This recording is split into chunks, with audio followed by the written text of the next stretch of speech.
이를 알라, 이런 제목으로 오늘 말씀을 나누도록 하겠습니다. 여러분, 우리가 항상 때와 시기를 분별하는 것은 얼마나 중요한지 몰라요. 그런데 때와 시기를 분별함에 있어서 어느 때가 가장 중요한 것인가는 우리가 언제 우리의 삶에 결정적인 때가 임하느냐, 그것을 아는 것은 더더욱 중요한 것입니다. 사람이 자기의 죽는 날을 안다는 것은, 그것은 우리에게서 어찌 보면 대단히 중요하고 대단히 축복된 그러한 일일 것입니다. 왜냐하면 누가 뭔가 준비할 수 있기 때문이죠. 준비 없이 당하는 그러한 마지막이라는 것은 너무나 급작스럽고 너무나 갑자기 다가올 때는 아무것도 준비하지 못하고 우리는 그저 망연자실하게 당하게 되겠죠. 그러나 우리가 먼저 알아야 될 것은 지금 저와 여러분들이 어떠한 시기를 살아가는가. 그런데 오늘 본문에 보면 구원이 처음 믿을 때보다 가까워왔다, 이렇게 얘기를 합니다. 여러분, 우리의 구원이라는 것은, 이 구원이라는 것은 건져내심을, 우리를 건져내신다는 의미인데, 이 건져낸다는 것은 우리가 모든 종말을 통해서 건져내지시게 될 것입니다. 종말은 개인적인 종말이 있고 우주적인 종말이 있습니다.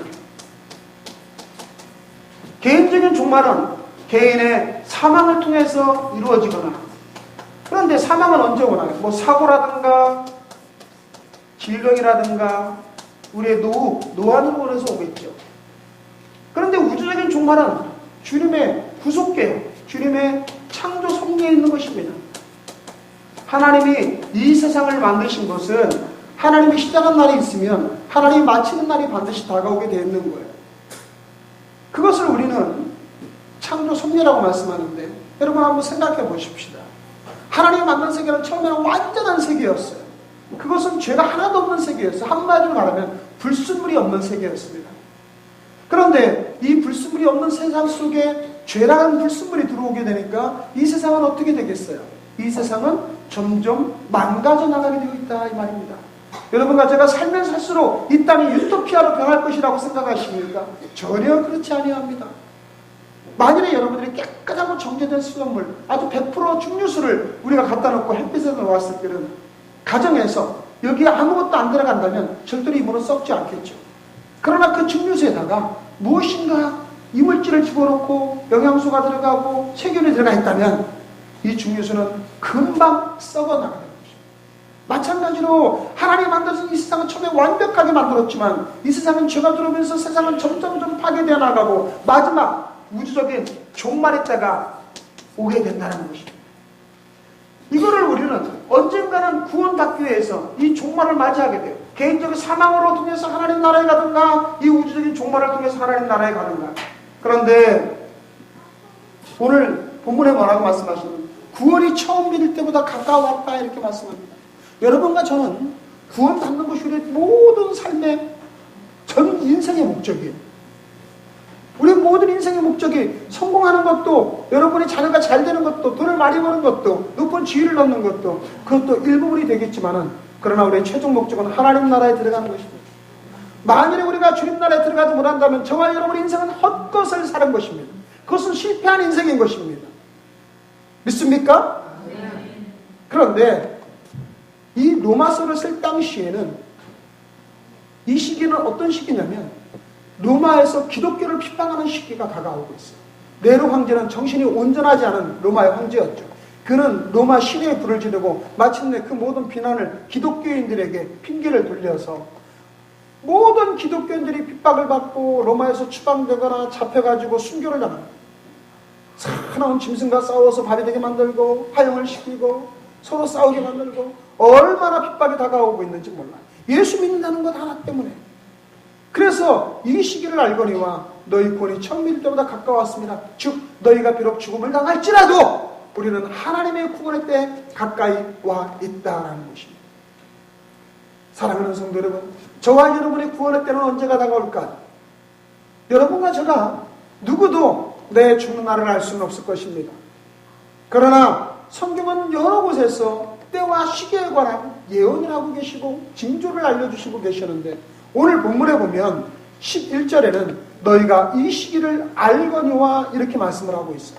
자, 중요한 것은 첫 번째 우리가 알아야 될 것은 우리의 구원을 이루기 위해서 저와 여러분의 믿음의 온전한 목적지를 가기 위해서 우리가 가장 먼저 알아야 할 것이 뭡니까? 이 시기를 분별하라는 겁니다. 지금은 2014년 11월 2일 이 날짜를 얘기하는 게 아니에요. 지금 우리가 살아가는 우리의 시점이 하나님의 총 구속 사역 중에서 과연 어느 때에 와 있는가? 이것을 알지 못하면 우리의 모든 믿음도 헛것이요 저와 여러분의 인생을 살아가는 것도 헛것이 될 수가 있습니다. 이 시기는 언제일까요? 2014년 11월 2일을 말하는 것이 아닙니다. 가장 먼저 우리가 생각해야 될 것은 영적으로 어떤 시기입니까?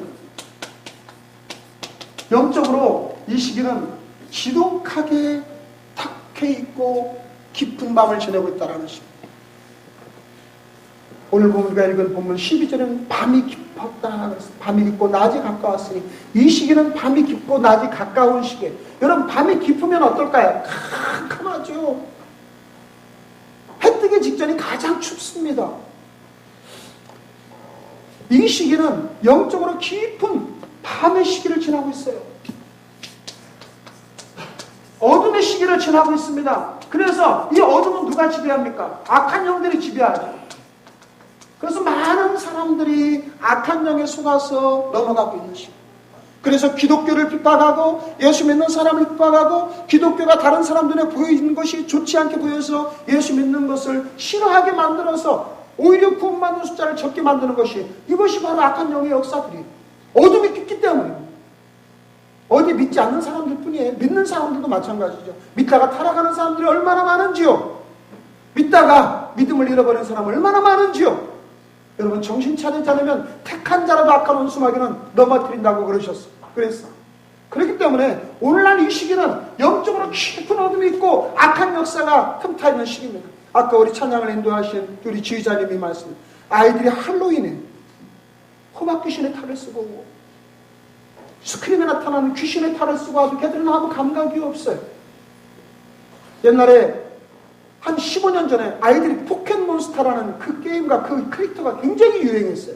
그 포켓몬스터는 전부 다 괴물들이고 마귀들인데 이런 것들을 아주 귀엽게 만들어놨어요. 그래서 그때 그 아이들이 자랄 제가 아이들한테 제가 아주 얘기를 했습니다. 너희들 포켓몬스터를 좋아하고 자라나는 세대는 나중에 커서 괴물이나 악한 원수마귀의 친근함을 느껴지게 될 것이다. 이것은 악한 원수마귀의 계략입니다. 지금도 그런 귀신이 가까이 하고 할로윈을 재밌는 파티로 만들어버린다는 것은 이것은 심각한 영적인 침체를 얘기하는 것입니다. 저와 여러분이 깨어있지 않는다면 이 영적 침체를 분별할 수 없어요. 지금은 기도하는 자들에게는 얼마나 이 시기가 영적으로 위험한 시기인가를 우리는 알고 있는 것입니다. 육적으로 본다면 우리는 먼저 환경적으로 한번 보셔야 되겠죠. 이 세대는 모든 환경이 파괴되고 망가져서 이 세계는 더 이상 좋아지지 않습니다. 여러분 이것을 아셔야 돼요. 연력학 제2법칙, 과학자들은 아시겠지만 연력학 제2법칙은 완전한 데서 불완전한 곳으로 넘어가는 것입니다. 그런데 완전한 데서 불완전으로 넘어갈 때는 엔트로피라는 것이 증가돼서 이 모든 것이 점점 파괴되는 거예요. 마치 여러분의 뜨거운 햇빛에다가 여러분이 만일에 종이를 하나 갖다 놓으면 그 종이는 햇빛을 받아서 점점점 부식되고 날아가고 비를 맞으면서 또 쪼개지고 또 부식돼서 나중에 하나 남아있지 않을 거예요. 이 나라, 이 세계도 워낙 완전하게 만들어주신 하나님의 세계였지만 이제는 죄가 들어오면서 이 세계는 점점 망가지고 있는 거예요. 환경적으로 우리는 절대로 소망이 없는 세대를 살아가고 있는 것입니다. 여러분이 자녀들이 저 세대에 좋아질 것이라고 생각하십니까? 인간의 수명이 100세로 늘어난다고 좋아지고 여러분 생각하십니까? 천만에요.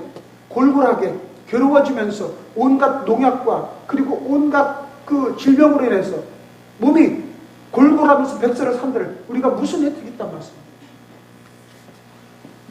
더 중요한 것은 경제적인 것도 있습니다.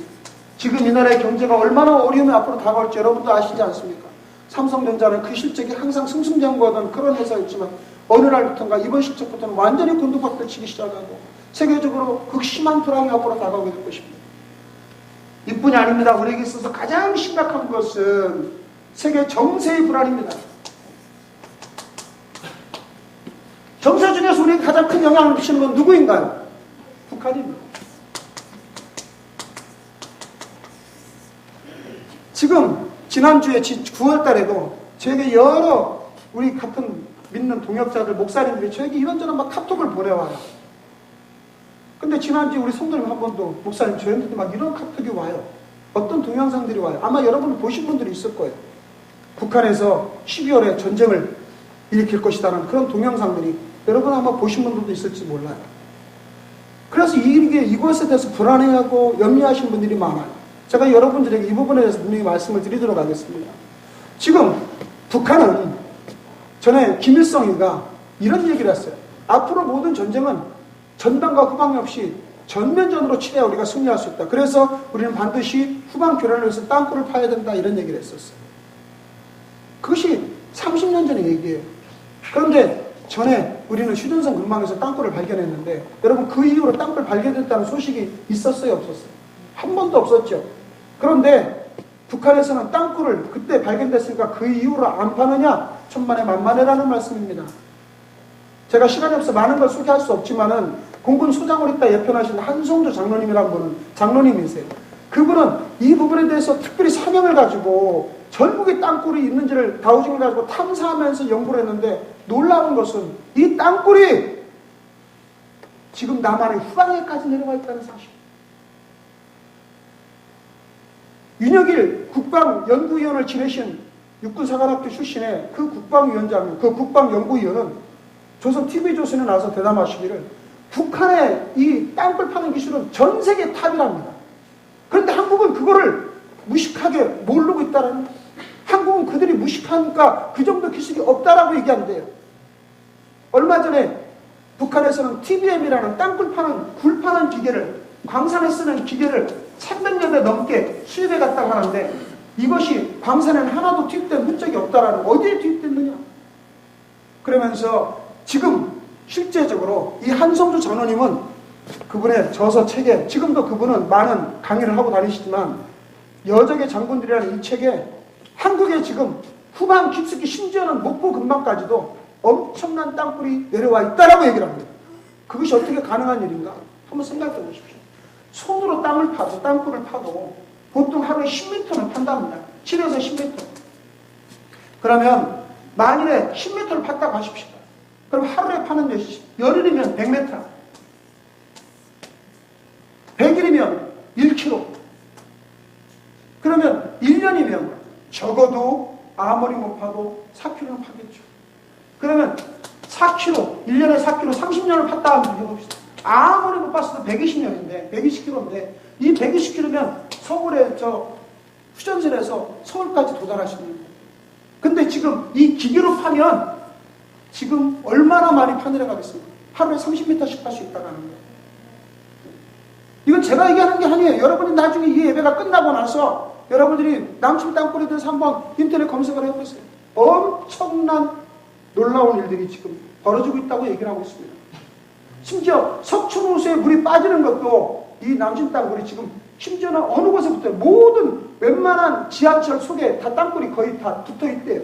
딱 3, 4m만 남겨놓고 거기서 딱 멈춰 있대요. 여차하면 그 3, 4m만 뻥 터뜨리고 나오면 지하철로 수많은 인민군들이 올라오게 되어 있다고 한성주 장군은 책에서 증언하고 있습니다. 근데 그들이 이러한 전쟁을 한다는 시나리오가 있음에도 불구하고 한국은 그것에 대해서 귀가 멀고 눈이 멀어 있다는 것. 기가 막히다라는 것입니다. 어떻게 이런 일이 있을 수 있을까? 이것이 바로 이 악한 영의 역사라는 거죠.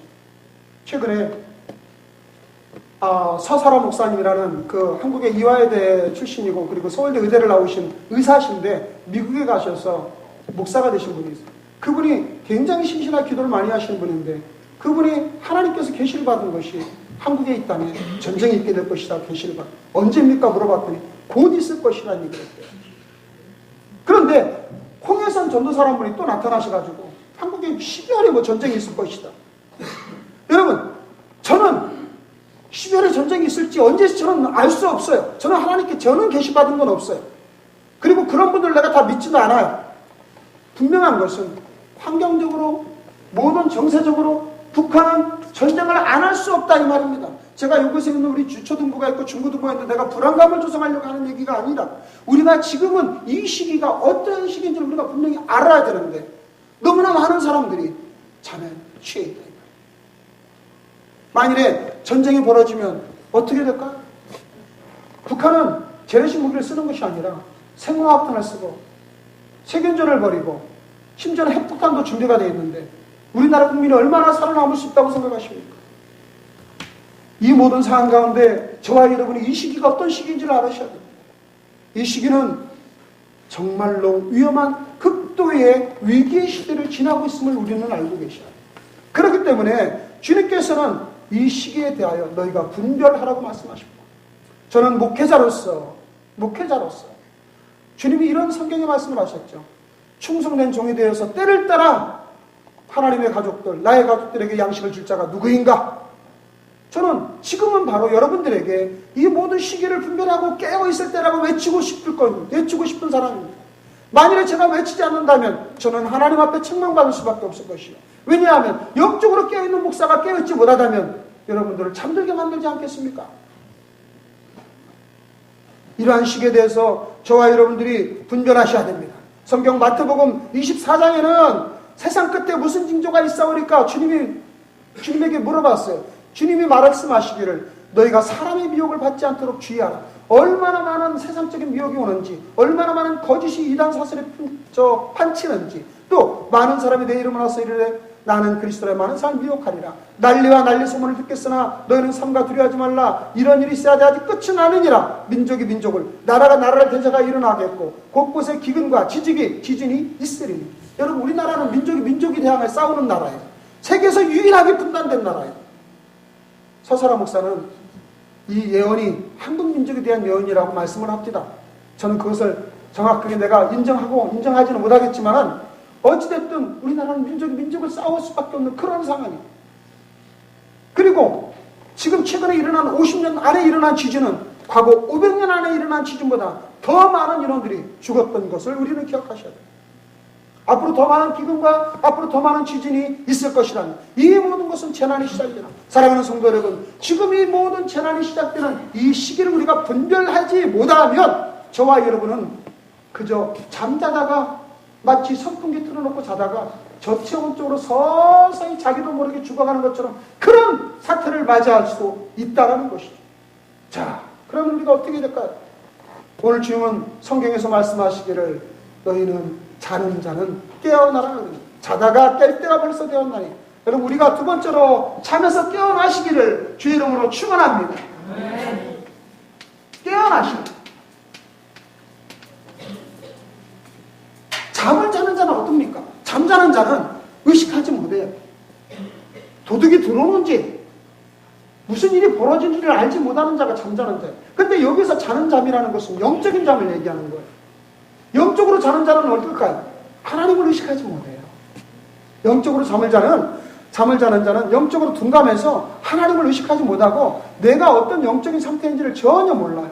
영성으로는 아주 지금 잠들어서 하나도 영성이 없는 사람이죠. 하나님과 관계를 맺어 나가는 것도 못하고 그저 일주일에 한 번 예배 드리러 와가지고 예배 참여하니까 나는 구원받은 사람이다라고 착각하고 있는 거예요.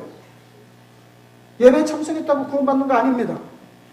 오직 우리의 구원은 예수 그리스도의 거룩하신 보혈의 피를 의지해서 그분을 나의 주님으로, 나의 주인으로 모셔드릴 때 그분과 연합이 이루어지고 그분과 함께 죽고 그분과 함께 연합이 되어 부활해야만이 중생을 경험할 수가 있는 것입니다. 할렐루야! 그런데 지금 우리의 삶은 세속적인 삶에 빠져가지고 돈 버는 데 바쁘고 사람 사귀는 데 바쁘고 가족 자녀들 공부시켜서 좋은 대학 가기에 바쁘고 우리의 생각은 완전히 세상으로만 물들어 있어요. 그게 자는 자가 아니고 누구이겠습니까? 영적으로 잠들어 있는 자들, 그런 자들은 어떤 자들이냐? 오늘 밤 여기 말씀과 같이 낮에 같이 단정히 행하지 못해서 방탕하고 지 마음대로 흥청망청하고 살아간단 말이에요. 술 취해요. 술을 얼마나 좋아하는지 사람이 술을 먹다가 나중에 술을 먹고 나중에 술이 사람을 먹어버리게 되면 나중에는 그 술이 범죄하게 만들어서 사람 인생을 망치게 만들어요. 음란한, 세상에 요즘처럼 음란하거나 호색한 시대가 어디 있습니까? 요즘에 아이들이요, 컴퓨터로 인터넷으로 음란 동영상을 보면 옛날 말이래요.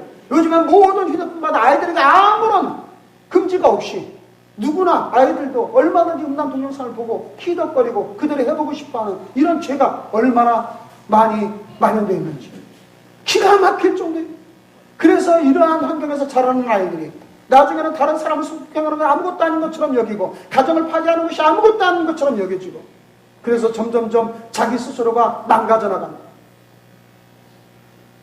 다투고 시기하고 그래서 우리는 영적으로 완전히 침체되어가지고 그저 세상에 살아가면서 돈 벌고 어떻게 하면 내가 잘 먹고 잘 살고 어떻게 하면 놀러 가는 거 좋아하고 어떻게 하면 우리 아이를 공부 잘 시키고 여기에만 빠져 있어요. 여기에만. 물론 하나님은 저와 여러분이 잘 되기를 원하십니다. 그러나 성경은 분명히 말씀하시길 먼저 그 나라와 그 의를 구하라고 그랬습니다. 아멘. 순서가 바뀌면 우리는 영적인 잠에 빠져 있는 자가 되는 거예요. 사랑하는 성도 여러분, 저는 분명히 외칩니다. 분명히 우리가 살아가는 시기에 많은 아픔과 고통이 다가올 수 있어요. 저는 12월에 전쟁이 난다든가 이런 말을 내가 믿지는 않아요. 그러나 언제든지 전쟁도 일어날 수 있고 언제든지 우리 환경은 어려울 수 있는 모든 여건을 다 갖추고 있는 시기를 우리는 살아가고 있습니다. 어떻게 하시겠어요? 아직도 잠들어 있겠어요? 아직도 영적으로 침체되어서 이게 무엇인지 분별하지는 못하고 그저 서서히 선풍기 바람에 맞아 전체적으로 죽어가는 그런 사람처럼 보이겠어요? 우리 모두 다 잠에서 깨어나시기를 주의 이름으로 축원합니다. 네. 마지막 세 번째로 주님이 말씀하시기를 빛의 갑옷을 입으라 그럽니다. 어둠의 일을 벗고 빛의 갑옷을 입으라. 여러분, 갑옷은 무엇입니까? 갑옷은 우리를 보호하는 것입니다. 악한 원수마귀는 우리에게 화전을 쏘므로 말미암아 우리를 죽이고 우리를 멸망시킨다고 해요. 그런데 그런 것으로부터 보호받는 것은 우리가 갑옷을 입어야만 되는데 이 갑옷은 빛의 갑옷이라 이렇게 말씀합니다. 성경의 요한서에 보면 요한복음에 보면 주님은 빛이라 말씀하셨어요. 오직 예수 그리스도만이 참빛이고 예수님의 참빛인 갑옷을 입어야지만이 우리는 어둠의 세력을 물리칠 수가 있게 되는 줄로 믿습니다. 빛의 갑옷을 입지 않는 자는 전부 다 어둠의 일을 입고 있는 거예요. 어둠의 일은 어떨까요? 마지막 때에 성경에 예언하셨어요. 주님이 어떻게 예언하셨냐면 디모데후서 3장에는 마지막 때에 사람들이 어떤 삶을 살까? 너는 이것을 알라. 말세에 고통하는 때가 이르러 사람들이 자기를 사랑하는 세상에 요즘처럼 이기적인 때가 없어. 다른 사람은 문제가 아니에요. 내가 살기 위해서 다른 사람 밟고 올라가고 다른 사람 죽이고 내가 살아야 됩니다. 사람들이 자기를 사랑하는 것이 쾌락을 사랑해요. 내가 살아가고 내가 좋은 것을 취하기 위해서는 다른 사람이 돈을 뺐든지 다른 사람의 생명을 따는 것도 아무것도 아닌 거예요. 얼마나 자기중심적인지 몰라요. 가장 나쁜 것이 뭐예요? 돈을 사랑합니다. 돈을 사랑합니다. 디모데서에 보니까 돈을 사랑하면 일만하게 뿌리라 그랬습니다. 여러분, 우리에게 있어서 우상은 무엇입니까? 여기 계신 분들이 아마 밖으로 산으로 나가셔가지고 놀러 나가셔서 어디 좋은 문화 유적지라고 해서 절에 간다 하더라도 아마 절에 있는 부처한테 합장하고 절하진 않을 거예요. 거기 절에 있는 큰 돌 같은 돌부처에다 합장하고 절하진 않겠죠. 그러면 여러분과 저는 우상을 섬기지 않는다라고 자신있게 얘기할 수 있을까요? 정말에 우상이라는 것은 하나님보다 더 사랑하는 모든 것이 다 우상이에요. 오늘 저와 여러분들 가슴에 한번 깊이 내 속을 들여다보십시오. 과연 나는 하나님보다 사랑하는 것이 없습니까? 어떤 사람은 골프를 좋아하기를 하나님 앞에 예배 드리는 것보다 하나님 말씀 있는 것보다 골프를 더 좋아하는 사람이 있고, 어떤 사람은 술 마시면서 쾌락을 즐기는 것을 하나님 사랑하는 것보다 더 좋아하는 사람이 있고, 어떤 사람은 자기 자식을 하나님보다 더 사랑하는 사람도 있고, 어떤 사람은 드라마 보는 것을 절대로 예배 드리는 것과 바꾸지 않는 사람도 있고. 무엇이 우상입니까? 그러면 어떤 사람은 하나님보다 더 가치 있는 것이 돈이라고 생각하는 사람이 오늘날 수많은 사람들이 다 그래요. 야, 돈이 얼마나 중요한 줄 알아? 돈 없어봐 죽어요. 그럼 돈 없어서 죽으면 어떻단 말입니까? 그 돈이 우리의 우상이 돼가지고 하나님보다 돈을 따라가다가 돈 때문에 망하고 돈 때문에 패망하면 그것이 결국 우리에게 생명을 줍니까? 몇 주 전에 보험에 240억인가 당첨돼가지고 수익액만 189억을 탄 사람 이야기가 나온 거 여러분 들어보셨죠? 189억 18억도 아니에요. 189억을 탔는데 이 사람이 5년도 안 돼가지고 다 탕진하고 감옥에 갇혔어요. 돈 다 잃어버리고 남의 거 사기쳐가지고 감옥에 들어왔어요. 그 사람에게 만일에 복권 당첨 안 됐으면 그 사람 감옥에 안 들어갈 거예요. 돈을 사랑하는 것이 모든 일만하게 뿌리가 되고 그것이 바로 우상이 되는 것입니다. 그런데 빛의 갑옷을 입는 사람들은 이 우상을 벗어버려야 되는데 아직도 우리는 우상을 안 벗어버려요. 그러면서 비방하고 부모를 거역하며, 여기 중고등학교 초등학생 잘 들어요. 하나님을 거역하고, 아니 부모를 공경하지 않고 부모의 말씀을 거역하는 자들은 마지막 때 하나님께서 심판하는 것을 알아야 됩니다. 우리가 예수 믿기 때문에 하나님 긍휼을 베푸셔서 그것을 용서할 뿐이지, 여러분과 제가 중고등학생들 특별히 사춘기 때 반항심이 있다고 부모에게 막 함부로 말하고 부모를 공경하지 않는 것이 당연한 것처럼 여기지만 그것은 하나님 앞에서 엄청난 심판을 받는 일입니다. 감사하지 아니하며 거룩하지 아니하며 무정하며 원통함을 풀지 아니하며 모함하며 절제하지 못하며 사나우며 선한 것을 좋아하지 아니하며 배신하며 조급하며 자만하며 쾌락을 사랑하기를 하나님 사랑하는 것보다 더하며, 이 모든 것이 우상이라고 말해요. 이런 사람들은 외부적인 사람을 얘기하는 게 아니에요. 오늘 성경 본문에는 쾌락을 사랑하기를 하나님 사랑하는 것보다 더하며, 예수 믿는 사람이 이런다 이 말이에요. 예수 믿는 사람이. 또 예수 믿는다는 사람의 경건의 모양은 있어요. 주일날 와가지고 예배드립니다. 밖에 나가서는 집사님입니다. 밖에 나가는 장로님입니다. 권사님입니다. 목사님입니다. 경건의 모양은 있어요. 그런데 경건의 능력은 부인하니, 이 경건의 능력이 부인한다는 말은 무엇이냐면 하나님 앞에서 자기 자신을 한 번도 정직하게 내어놓지 않는, 그래서 하나님 앞에서 지가 구원받은 것처럼 생각하고 자기가 하나님 앞에서 능력 있는 것처럼 행세를 하는, 그래서 하나님께서 불법을 행한 자들이라고 칭할 수밖에 없는 그러한 모습으로 살아가는 이 같은 자들에게서 네가 돌아서라고 말씀합니다.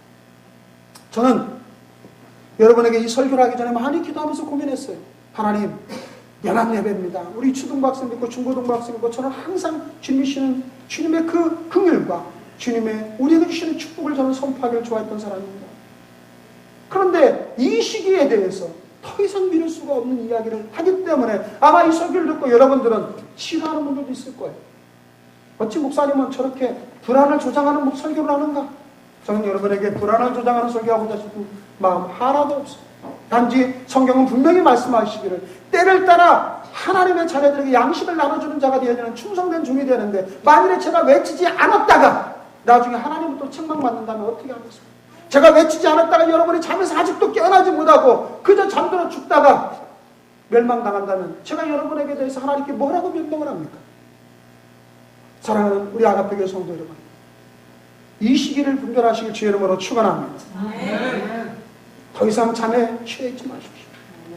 이제는 깨어나셔야 됩니다. 이제는 우리가 세상을 사랑하고 남편 때문에, 직장 때문에, 사업 때문에 하나님 섬기고 주님과 가까이 시간 없어요. 주일 예배 올 테니까 걱정 마세요. 이런 얘기 하지 마세요. 여러분 한번 생각해 보세요. 여러분 한 24시간 중에서 과연 하나님과 교제하고 하나님을 의식해서 우리가 깨어있는 시간이 얼마나 되느냐. 밥 먹을 때, 아침, 점심, 저녁 먹을 때 20초?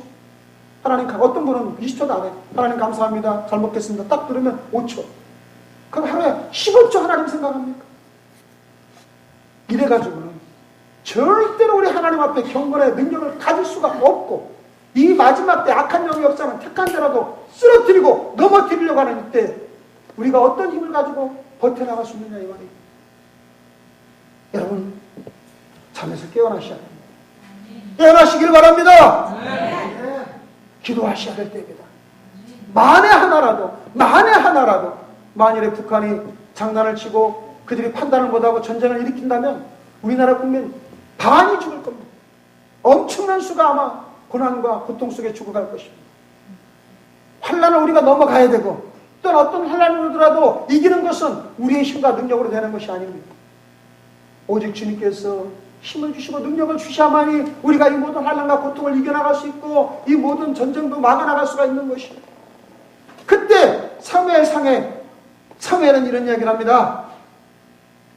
이스라엘 백성이 블레셋과의 전쟁에서 하나님을 온전히 섬기지 못하기 때문에 법궤를 심지어 빼앗겨버려요. 이스라엘 백성은 하나님의 법궤를 가지고 전쟁터에 가면 그들이 전쟁에서 이길 줄 알았어요. 상징적인 법궤만 있으면 이길 줄 알았어요. 하나님이 우리 편이 될 줄 알았어요. 그런데 천만의 만만의 말씀이었습니다. 하나님을 의지하지 아니하고 하나님을 제대로 온전히 섬기지 아니하고 영적으로 잠자 있는 자들에게 하나님은 그들 편이 되지 않아서 법궤가 빼앗겨버리고 말았어요. 하나님의 법궤가 능력이 없어서 그랬을까요? 하나님의 능력이 없어서 적군에게 법궤가 빼앗겼을까요? 아니에요. 그들이 영적인 경건의 모양만 있었지 경건의 능력은 없었다 이 말이에요. 하나님 그들 편이 되지 않았어요. 법궤를 빼앗긴 이스라엘 백성들은 얼마나 영적인 침체 속에서 살면서 괴로워했는지 몰라요. 하나님 없는 인생은 괴로운 인생이요, 하나님 없는 인생은 불안한 인생이요, 하나님 없는 인생은 패배의 인생이었습니다.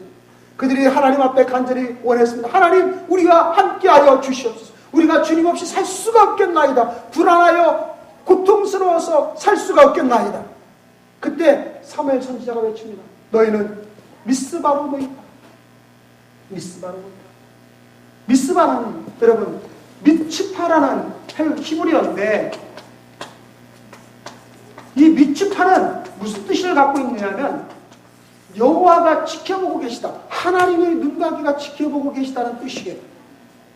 미스바, 하나님의 눈가기가 지켜보고 계신 그것이 어디인가? 열왕기상에 보니까 솔로몬이 성전을 건축하였을 때 하나님이 나타나셔서 1000번째 드린 솔로몬에게 축복하시고, 하나님께서 솔로몬에게 말씀하시고, 네가 건축한 이 성전 외에 내 눈과 귀가 여기에 있으리. 할렐루야. 미츠바는 어디입니까? 하나님의 눈과 귀가 있는 것. 지금은 우리가 이스라엘의 성전에 있지 아니하지만 이 성전은 하나님 앞에 구별된 성전입니다. 하나님의 자녀들이 모여있는 곳이 바로 이 성전이에요. 그러므로 우리가 하나님의 눈과 귀가 이곳에 있는 줄로 믿습니다. 우리가 미스바로 모이시길 주의 이름으로 축원합니다. 그래서 하나님께 기도하셔야 돼요. 이 미스바에 모여서 기도하셔야 돼요. 그래서 저가 많이 오랜 동안 기도했어요. 하나님 어떻게 해야지 우리 아가페 성도가 깨어나고, 아버지 저도 살아나야 우리 성도도 살아나고 우리 하나님의 나라가 세워질 텐데 어떻게 합니까? 많이 기도하다가 여러분이 새벽에 기도하러 못 오시잖아요. 그래서 안 되겠어요. 도저히 이제는 더 미룰 수가 없어서 제가 못 오면 제가 할 수 있는 시간을 만들자. 그래서 저녁에 승리기도를 다시 부활하기로 했어요. 승리기도는 밤 9시부터 10시까지, 그리고 더 많이 기도할 분들은 12시까지 이곳에 기도해도 좋아요. 그래서 우리가 모여서 기도하기를 주의 이름으로 축원합니다. 그래서 다음 주 11월 10일부터 우리가 밤 9시에 모여서 기도할 거예요. 8시로 하려고 했더니 저녁에 식사하시고 가정부 설거지하고 좀 바쁘대요. 그래서 9시부터 이곳에 모여서 기도할 거예요. 전에는 우리가 계속 승리기도 했었잖아요. 새벽 예배를 했는데 새벽에 오시는 분만 오시지 절대로 못 일어나시더라고요. 기도할 수 있는 시간을 만들었어요. 우리가 잠에서 깨어나시기를 주의 이름으로 축원합니다. 미스바로 모이시길 주의 이름으로 축원합니다. 우리 성도님들에게 한번 여쭤보고 싶어요. 여러분 정말 진심됨으로 제가 여러분에게 부탁을 하는데, 내가 시간은 많이 없을지라도 그 시간에 출근하는 자가 아니니까 내가 한번 꼭 승리기도를 한번 참석하도록 노력해보겠다, 한번 결심해보겠다는 분 한번 손 한번 들어봐 주세요. 9시부터 내리세요. 여러분이 이곳에 못 오셔서 기도를 못 하신다 할지라도 어느 곳에 기도하셔야 돼요. 그러나 이곳에 모여서 기도할 때 한 사람이 원수마귀 1000을 쫓고 두 사람이 원수마귀 10,000을 쫓는다는 걸 아셔야 됩니다. 둘이 모일 때 시너지가 발휘되고 모여서 기도할 때 역사가 나타나는 것이었습니다. 그러므로 사랑하는 성도 여러분, 절대로 세상 가운데 있지 마시고 꼭 오셔서 우리 기도에 같이 참석해서 놀라운 영적인 회복을 경험하시기를 주의 이름으로 축원합니다. 기도하시겠습니다.